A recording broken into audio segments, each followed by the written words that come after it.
વિશ્વંભરી તીર્થયાત્રા ધામે ભક્તોની ભીડ ઉમટી.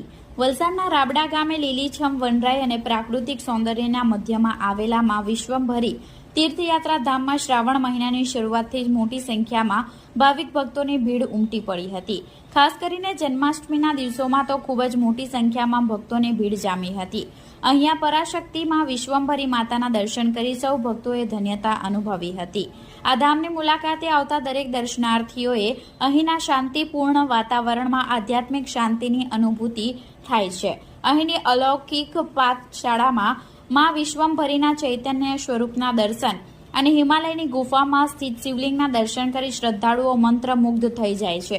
ગોકુળ ધામમાં શ્રી કૃષ્ણએ ઉપાડેલ ગોવર્ધન પર્વત અને નંદ બાબાની કુટીની સુંદર પ્રતિકૃતિ બનાવવામાં આવી છે. વૈકુંઠ ધામમાં એક આદર્શ ગૌશાળા આવેલી છે, જ્યાં ગીર ગાયોની સ્વચ્છતાનું ઉત્તમ ઉદાહરણ જોવા મળે છે. પંચવટીમાં શ્રી રામ, સીતા માતા અને લક્ષ્મણજીની પ્રતિમાનો દર્શન કરી ભક્તો ભાવ વિભોર થઈ જાય છે. શ્રી વિશ્વંભરી તીર્થયાત્રાધામ સમસ્ત જગતને એક દિવ્ય સંદેશ આપી રહ્યું છે. અંધશ્રદ્ધા છોડી ઘર તરફ પાછા વળો અને ઘરને જ મંદિર બનાવો.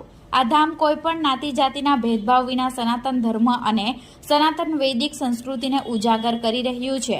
સત્ય અને અસત્યનો ભેદ સમજાવી મોક્ષ પ્રાપ્તિનો માર્ગ દર્શાવતું આ ધામ જ્ઞાન, ભક્તિ અને કર્મોનો ત્રિવેણી સંગમ બની ગયું છે, જે ખરેખર પૃથ્વી પર સ્વર્ગ જેવી અનુભૂતિ કરાવે છે.